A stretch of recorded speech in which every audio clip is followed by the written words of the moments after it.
जय श्री कृष्ण भक्तों, आइए श्रवण करते हैं श्रीमद् भागवत के तृतीय स्कंद के पाठ अध्याय 7 और अध्याय 8 का। ऋषि मैत्रेय ने श्री विदुर से कहा, जीव अपनी आत्म पहचान के विषय में संकट में रहता है। उसके पास वास्तविक पृष्ठभूमि नहीं होती। ठीक उसी तरह जैसे स्वप्न देखने वाला व्यक्ति यह देखे कि उसका सिर काट लिया गया है। जिस तरह जल में प्रतिबिंबित चंद्रमा जल के गुण से संबंध होने के कारण देखने वालों को हिलता हुआ प्रतीत होता है, उसी तरह पदार्थ से संबंध आत्मा पदार्थ के ही समान प्रतीत होता है। किंतु आत्म पहचान की उस भ्रांति को भगवान वासुदेव की कृपा से विरक्त भाव से भगवान की भक्ति में सेवा की विधि के माध्यम से धीरे धीरे कम किया जा सकता है। जब इंद्रियां दृष्टा परमात्मा अर्थात भगवान में तुष्ट हो जाती हैं और उनमें विलीन हो जाती हैं, तो सारे कष्ट उसी तरह पूर्णतः दूर हो जाते हैं जिस तरह ये गहरी नींद के बाद दूर हो जाते हैं।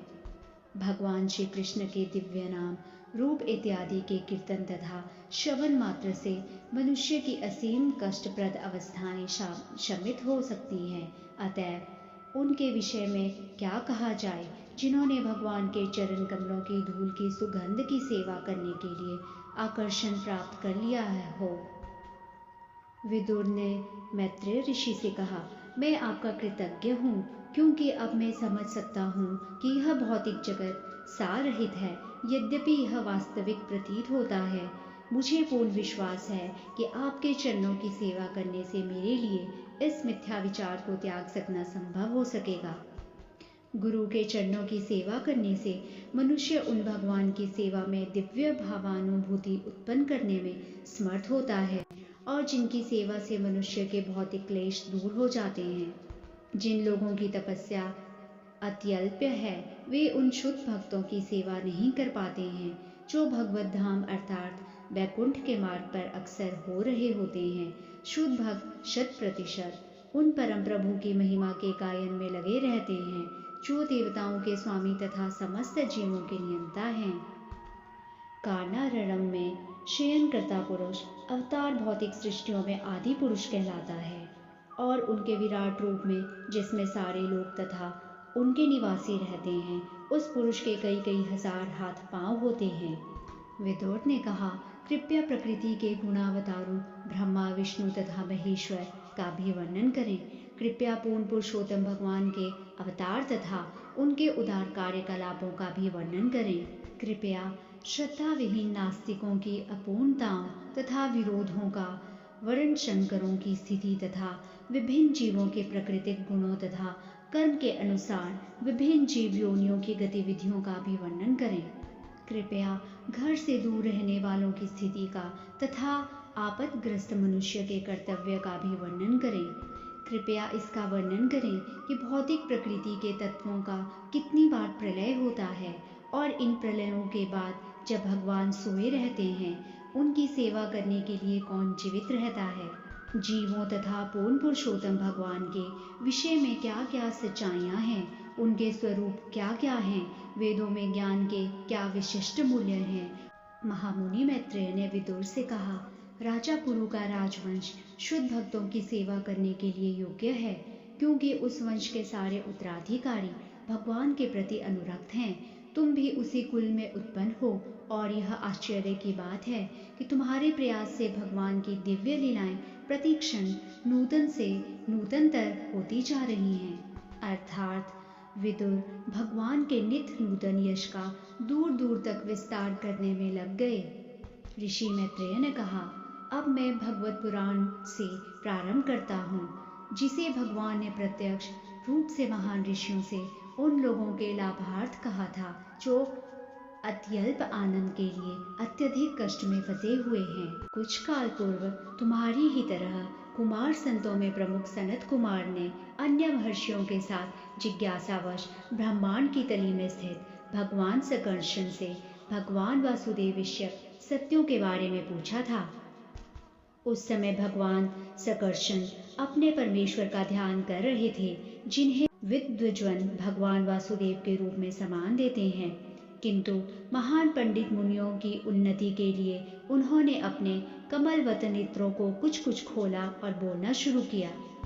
क्योंकि मुनिगण गंगा नदी के माध्यम से उच्चतर लोकों से निम्नतर भाग में आए थे, फलस्वरूप उनके सिर के बाल भीगे हुए थे। उन्होंने भगवान के उन चरण कमलों का स्पर्श किया जिनकी पूजा नागराज की कन्याओं द्वारा अच्छे पति की कामना से विविध सामग्री द्वारा की जाती है। सनत कुमार आदि चारों कुमारों ने, जो भगवान की दिव्य लीलाओं के विषय में सब कुछ जानते थे, स्नेह तथा प्रेम से भरे चुने हुए शब्दों से लय सहित भगवान का गुणगान किया। उस समय भगवान सकर्षण अपने हजारों फनों को उठाए हुए अपने सिर की चमचमाती मणियों से तेज बिखेरने लगे। इस तरह भगवान सकर्षण ने उन महर्षि सनत कुमार से श्रीमद् भागवत का भावार्थ कहा, जिन्होंने पहले से वैराग्य का व्रत ले रखा था। सनत कुमार ने भी अपनी पारी में सांख्यायन मुनि द्वारा पूछे जाने पर श्रीमद् भागवत को उसी रूप में बतलाया जिस रूप में उन्होंने सकर्षण से सुना था। सांख्यायन मुनि अध्यात्मवादियों में प्रमुख थे और जब वे श्रीमद् भागवत के शब्दों में भगवान की महिमाओं का वर्णन कर रहे थे तो ऐसा हुआ कि मेरे गुरु पराशर तथा बृहस्पति दोनों ने उनको सुना। उस समय जब तीनों जगत जल में निमग्न थे तो गर्भोध का शायी विष्णु महान सर्प अनंत की अपनी शैया में अकेले लेटे थे। यद्यपि वे अपनी निजी अतरंगा शक्ति में सोए हुए लग रहे थे और बहिरंगा शक्ति के प्रभाव से मुक्त थे, किंतु उनकी आंखें पूर्णतया बंद नहीं थी। जिस तरह ईंधन के भीतर अग्नि की शक्ति छिपी रहती है, उसी तरह भगवान समस्त जीवों को उनके सूक्ष्म शरीरों में लीन करते हुए प्रलय के जल के भीतर पड़े रहे। वे काल नामक स्वतः अर्जित शक्ति में लेटे हुए थे। भगवान अपनी अतरंगा शक्ति में 4000 युग चक्रों तक लेटे रहे और अपनी बहिरंगा शक्ति से जल के भीतर सोते हुए प्रतीत होते रहे। जब सारे जीव काल शक्ति द्वारा प्रेरित होकर अपने सकाम कर्मों के आगे के विकास के लिए बाहर आ रहे थे तो उन्होंने अपने दिव्य शरीर को नीले रंग का देखा। जीवों के सकाम कर्म के इस समग्र रूप ने भगवान विष्णु के शरीर से प्रस्फुटित होते हुए कमल की कली का स्वरूप धारण कर लिया। फिर उनकी परम इच्छा से इसने सूर्य की तरह हर वस्तु को आलोकित किया और प्रलय के अपार जल को सुखा डाला। उस ब्रह्मांड में कमल पुष्प के भीतर भगवान विष्णु परमात्मा रूप में स्वयं प्रविष्ट हो गए और जब यह इस तरह भौतिक प्रकृति के समस्त गुणों से गर्भित हो गया तो साक्षात वैदिक ज्ञान उत्पन्न हुआ, जिसे हम ब्रह्मा कहते हैं। कमल के फूल से उत्पन्न हुए ब्रह्मा जगत को नहीं देख सके, यद्यपि वे कोश में स्थित थे। अतः उन्होंने सारे अंतरिक्ष की परिक्रमा की और सभी दिशाओं में अपनी आंखें घुमाते समय उन्होंने 4 दिशाओं के रूप में 4 सिर प्राप्त किए। उस कमल पर स्थित ब्रह्मा न तो सृष्टि को, न कमल को, न ही अपने आप को भली भांति समझ सके। युग के अंत में प्रलय वायु जल तथा कमल को बड़ी बड़ी भंवरों में हिलाने लगी। ब्रह्मा जी ने अपनी अनभिज्ञता से विचार किया, इस कमल के ऊपर स्थित मैं कौन हूँ? यह कमल कहाँ से फूटकर निकला है? इसके नीचे कुछ अवश्य होना चाहिए और जिससे यह कमल निकला है उसे जल के भीतर होना चाहिए। इस तरह विचार करते हुए ब्रह्मा जी कमल नाल में छिद्रों से होकर जल के भीतर प्रविष्ट हुए, किंतु नाल में प्रविष्ट होकर तथा विष्णु की नाभि के निकटतम जाकर भी वे जड़ का पता नहीं लगा पाए। हे विदुर, अपने अस्तित्व के विषय में इस तरह खोज करते हुए ब्रह्मा अपने चरण काल में पहुंच गए, जो विष्णु के हाथों में शाश्वत चक्र है और जो जीव के मन में मृत्यु भय की भ्रांति भय उत्पन्न करता है। तत्पश्चात वांछित लक्ष्य प्राप्त करने में असमर्थ होकर वे ऐसी खोज से विमुख हो गए और पुनः कमल के ऊपर आ गए। इस तरह इंद्र विषयों को नियंत्रित करते हुए उन्होंने अपना मन परमेश्वर पर एकाग्र किया। अपने 100 वर्षों के बाद जब ब्रह्मा का ध्यान पूरा हुआ तो उन्होंने वांछित ज्ञान विकसित किया, जिसके फलस्वरूप वे अपने ही भीतर अपने हृदय में परम पुरुष को देख सके, जिन्हें वे इसके पूर्व महानतम प्रयास करने पर भी नहीं देख सके थे। ब्रह्मा यह देख सके कि जल में शेषनाग का शरीर विशाल कमल जैसी श्वेत शैया था, जिस पर भगवान अकेले लेटे थे। सारा वायुमंडल शेषनाग के फन को विभूषित करने वाले रत्नों की किरणों से प्रदीप्त था और इस प्रकाश से उस क्षेत्र का समस्त अंधकार मिट गया था।